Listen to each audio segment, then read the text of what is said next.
Okay, guys, now we get to the crown jewel of fantasy football. Everybody knows quarterbacks outscore everybody, but they tend to huddle together. They score in bunches together. The running backs are where it really makes a difference. Running backs are king in fantasy football. We're going to give you the top 10, and then we're going to go through sleepers, busts, and value picks. In the running back segment, Ross is our running back expert. This guy has studied running backs like no one I've ever seen, and I can't wait to hear who his top 10 are. Ross, I'm going to turn it over to you, and then I'm going to pick apart whatever you say. Go ahead. Thanks for the great intro, Dr. Dan Ratner. I appreciate it. As Dr. Dan Ratner said, running backs make or break your league, and will probably make or break you winning the league or not, because there's only X amount of elite running backs in the league. And my theory is you got to at least scoop up one of them. If you don't, you're not going to win. I mean, if you field your pickup receivers and just blow off running backs, you're not going to win. So please listen to me very carefully what I'm saying, because you got to draft these guys either in the first or second round. That's a promise from Ross the Boss. My first one, I know people don't agree with me. We call him CMC, Christian McCaffrey. You know how old Christian McCaffrey is? He's 25 years old. I feel he's like 50. He's not 50. He's 30. He's 25. Last year he got hurt. He only played like three games. He was out for 13 games. He had high ankle sprains. He was out. And he's a guy that he's a double threat. You're saying, Ross, what's a double threat mean? Well, he carries the ball, but he also will catch you 100 passes this year, which is something. He'll have 1,000 yards rushing, have 1,000 yards receiving. He's unbelievable. No other running back can do that in the league. So if you pick him up, it's like having two wide receivers. It's unbelievable. So Christian McCaffrey is my number one. I know you guys won't agree with me. Derrick Henry's my number two. He had over 2,000 yards last year. That's unbelievable. But the thing about Derrick Henry is this. In the third down situations, he's on the sidelines. He doesn't play all three downs like some running backs do. But doesn't matter. This guy's a beast. The offense for Tennessee, they're clicking. They signed Jones. They can't play seven in the box. They got to guard Jones. They got to guard Brown. It's going to be a great offense, and Henry's going to benefit from these short line carries. He'll get the touchdowns at the 1 yard line. They're getting he's the guy. So he's 2, 3. I love this guy. He's actually he's been hurt. Delvin Cook has been hurt every year. He's not going to play 17 games this year, okay? But when he plays, he's unstoppable. I like Delvin Cook. You should pick him up. He can catch. He can run. Minnesota's committed to the run. They have a great offensive line. They're an elite offensive line. Pick him up now. I like Delvin Cook.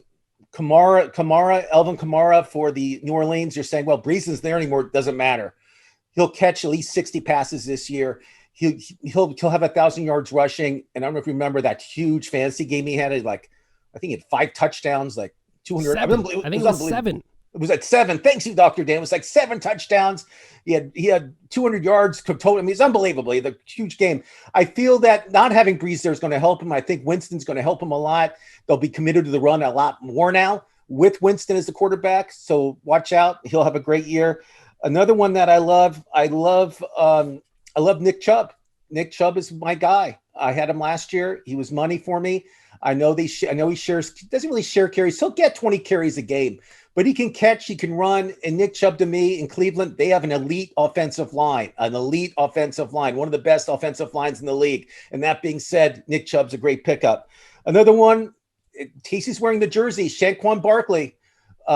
Barkley is unbelievable. He's been hurt, and he's their little train that could. I mean, he's only 25 years old. I mean, he's a young guy.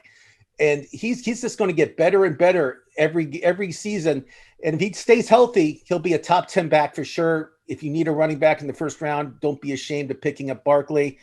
Another guy I like is Austin Eckler of the Chargers. The whole sharing carries is over with the Chargers. Austin's their man. He's not going anywhere. He's staying there. He's going to be their running back from now on. He should have 1,000 yards, at least 10 touchdowns. He'll be great. And then another guy that I love, I was going to put a little higher, but I just don't know how great he'll be, is Jonathan Taylor. Jonathan Taylor plays for the Colts. He'll have 1,000, maybe 1,200 yards. He's going to be their main running back this year. He had over 1,000 yards last year. This guy's for real. I like him a lot. Pick him up if you can get him. Aaron Jones, again, it just depends on Aaron Rodgers. If he's there, Aaron Jones is a top 10 running back. If he's not there, Aaron Jones is not a top 10 running back. So keep an eye on Aaron Rodgers. If he stays, great. If he doesn't, I wouldn't pick up Aaron Jones. And the last one, I thought this guy was older. This guy's 25 years old, and it's Elliott for Dallas Cowboys. He is going to be a top 10 running back this year if he doesn't fumble. He did lead the league in fumbles last year, Kasey Scheinfeld. But this year, I feel he corrected the problem. As we mentioned, the Dallas Cowboys, they have a great offense, and Dak Prescott is healthy. And Dak Prescott was averaging like 500 yards a game before he got hurt. It was like crazy stats. I don't know it was 500, but it was unbelievable. But they can't do the 7 men in the box with him either. But Elliott should bounce back from last year. He was hurt. And if you pick up Elliott, make sure you pick up Pollard too as a backup, just in case. I don't want you guys I don't want to get letters later about Elliott being out for 3 or 4 games and not having his backup. Pick up Pollard. And that's my top 10. Tell me what you guys think. All right, well, first of all, I want to say, having a great backup to your great running backs is important. Get those late. Get those late. Okay, so get guys like Pollard. Another thing I'll say is, from the stats you were giving, everyone is 25 years old. It's amazing. It is. I mean, running back, the word position by running back, it's kind of like Logan's Run. I don't know if you guys are familiar with the movie, but basically when you turn 30, you die. And it's the same thing with running backs. There's exceptions, I know. Please, I don't want to hear about, Gore and all those other guys that are over 30 that are still playing. But when you're under 30, I think that's when you're in your prime. And if you're over 30, it's a big disadvantage. And that's an important statistic. All right, Kasey, you and I have the job of sleepers, busts, and value picks. I will defer to you because I'm a gentleman, as I've said before, at least some of the time. Go ahead. Sleeper picks for you. All right, I have 2 that I want to talk about. The first is the Alabama rookie now with the Pittsburgh Steelers, and that's Najee Harris. He was awesome in college. He was probably the most productive running back coming in, and he landed in an absolutely perfect spot in the ground and pound offense that the Pittsburgh Steelers have, with a good run blocking offensive line, an aging quarterback who, as Ross pointed out in our quarterback segment, Roethlisberger doesn't throw the ball that well, so they're going to need to rely heavily on the run.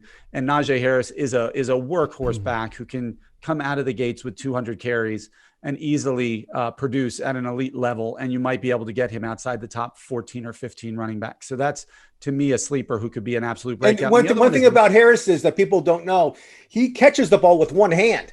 I mean, he's one of these elite receivers. I mean, he can play wide receiver. He's unbelievable. And that's something you'll see when he plays at Pittsburgh 2 case. He'll be catching the ball. I just want to add one clear thing. The man can also catch with 2 hands, but he can catch with 1. All right, Kasey. The second one is Miami's running back, Myles Gaskin. For periods last season, he was great, considered a must-add and a must-own. I think he broke down near the end of the season, got a little tired because he was not prepared for the grind of an NFL season. And Tua Tagovailoa was not a very strong quarterback, so they could stack the box against him. Tua's got better skilled players at the wide receiver position. He's got an elite pass-catching tight end in Gesicki. And so they're going to have to defenses are going to have to spread out a little bit more. And I think Myles Gaskin, somebody who you can probably get pretty late in the draft as far as running backs go, can produce as a high-level running back too at a very inexpensive price. All right, I like your picks, and I will say rookie running backs. If you're going to go for rookies in fantasy football, go for the running backs because they can be beasts right out of the gate. Here, I'm going to give you 3 sleepers, okay? Now, I know I'm pushing the Browns, but they're different this year, and it's because of that offensive line, and especially in the running game. So Nick Chubb is an elite guy, but Kareem Hunt is going to be a great player to own also. And in fact, if, God forbid, knock on wood, I hope this does not happen, Nick Chubb were to go down, Kareem Hunt would be a top 5 running back instantaneously. But even with Nick Chubb on the field, Kareem Hunt is probably a top 12 running back all by himself. Here's another guy who is so underrated, and I did not talk him up last year, and I've learned my lesson. David Montgomery of the Bears. He's a good running back, and meanwhile, Fields is going to help him, I think, even though he's going to make some rookie mistakes. To have that quarterback weapon in a way that the Bears didn't before is going to open things up for him. So I think you can get him later. He might be more of a value pick than a sleeper, but the reason I put him as a sleeper is he's emerging as potentially a top running back. And the other guy who could be completely elite is Cam Akers. Cam Akers is going to be some boom or bust, but this guy plays on a high-octane offense, and he was emerging last year. I would grab him. Okay, now, Kasey, I happened to take a look at the lists before, and our busts are exactly the same. So you take one, and I will take the other. All right. Well, I'll take Christian McCaffrey. I know he's the number one rated running back, and I agree he's elite in his running and his pass catching, if healthy. And that's what it all comes down to I think, Dan, you'd agree with our bust nomination here, is just his health. He's not one of those big guys who can withstand, it looks like, the pounding of the week in, week out NFL grind. And yes, he's young. He's already missed a tremendous amount of time. I don't know if he's durable enough. When he's on the field, he's going to produce. I don't have any doubts about that, but you're going to have to use a top 2 or 3 pick in the draft to get this guy. And if you get more than 11 games out of him, I think you win the over-under bet. And so that's somebody I'm not willing to pay a top 2 or 3 price for if I can't guarantee I'm going to get 14 or 15 games out of him. So I think we're all in agreement that he is completely elite. I do have him lower, Ross, because he's going to be the top fantasy producer at running back if he plays all 17 games. That's coming from me, Ross, the boss. I'm taking bets. We disagree. I'll be here waiting for your bets. So it's the if, and I think it's 50-50 that he plays more than 11 games. I really do. Okay, so my other bust is Aaron Jones. There's nothing against this guy. Aaron Rodgers is not going back to Green Bay. I'm going to say it outright in what I think.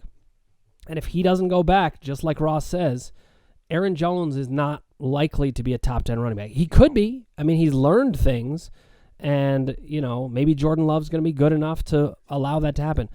I see him as a bust. I would not look at him as a top pick. All right, we're going to go with value picks now, and I'm going to go first.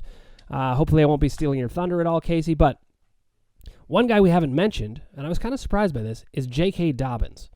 J.K. Dobbins is a great, great running back on the Baltimore Ravens. They are always productive. I hate to say it because as a Browns fan, I don't want that at all. But I'm a realist, and the Ravens' running game is usually very good. He was showing huge signs of life in the second half. I would put him in the top 10 myself. But at the very least, you're going to be able to get him at some value. My other value pick is going to make you raise your eyebrows. You ready? It's Nick Chubb. Who would say he's a value pick? Okay, and he's a top 10 pick. He's a top 10 pick, but I think Nick Chubb should be a top 3 pick at the very least. And you're going to be able to get him, and that is a value. It's a different kind of value, but that's what you're looking for in the draft. Let me give you guys one value pick. I know I shouldn't be talking, but you guys missed him totally. And it's Joe Mixon of the Bengals. I'm not saying that because I'm wearing a Bengal jersey. I'm saying that because Bernard, their backup running back, is gone. He's no longer a Bengal. They're committed to Mixon be a third. He'll play all 3 downs. They're committed to him. He was hurt last year. I know that, Kasey. I know he was hurt last year. He missed a lot of games. But Mixon is back. Went to Oklahoma. This guy's a beast. And I feel they can't play 7 guys in the box with Joe Burrow and those receivers. There's no way. They'll tear him up. So Mixon's going to get a lot of carries, a lot of yards, and no one's talking about him except Ross the boss. So keep going. Ross, I'm glad you actually said something because I did miss him, and that it happens. I wouldn't have missed him in my full draft prep, but he needed to be mentioned. So Kasey, we're finishing with you. We've got value picks from Kasey Scheinbold. Okay, and I love the value picks so far, but I'm going to name 2 more. The first one is James Robinson of the Jacksonville Jaguars. Last year, he was undrafted in probably 99% of the drafts. Maybe in some dynasty leagues he was drafted, but any other draft he was undrafted, and he went out and he was a stud for the Jacksonville Jaguars. They went and drafted Travis Etienne in the first round in the last draft, which makes everybody think that Robinson is going to be forgotten about. But I just don't see it. I don't see Etienne as an every down back. I see him more as a third down back. And Urban Meyer is a run first coach. It's a run heavy offense. We don't trust Trevor Lawrence yet to carry the offense. And I think Robinson is going to pound in the first couple downs almost every possession. And therefore he's going to get those yards. He's going to get the goal line carries for them. And you can get him outside of the top 20, I think, because most people are assuming that Etienne is going to be the starting running back there and take the ball and run with it. So that's one. And the other one is DeAndre Swift of the Detroit Lions. He was one of the big names coming out last year out of the draft, he and Jonathan Taylor. Swift was drafted first, but didn't do as well. He had to share carries with Kerryon Johnson and some others, and the Lions were a mess. Well, they brought in Anthony Lynn as the offensive coordinator, and if anybody knows or has been paying attention, Anthony Lynn is the one who made Austin Eckler who he was as the 2-way threat out of the backfield. And DeAndre Swift is the same sort of player. And so I think you can see the same sort of growth out of him this year as you saw Eckler a few years ago when suddenly he became a top 10 running back. So I see Swift as top 15 or 14 potential, and maybe even top 10 if things break the right way for him. And you can get him very late for running backs in the draft. I love it. I also will say I think James Robinson's going to have a very big first half. He could end up fading if Etienne comes and starts to steal his carries. But you want to get those early values, and that's a great value pick. All right, guys, we've covered running backs. Now it's time to hear what the audience thinks. So if you haven't already, click subscribe, ring the bell for notifications, hit like if you like what you're hearing, and put your comments below, and we will get back to you personally. We love a good fantasy football discussion. Thank you for watching.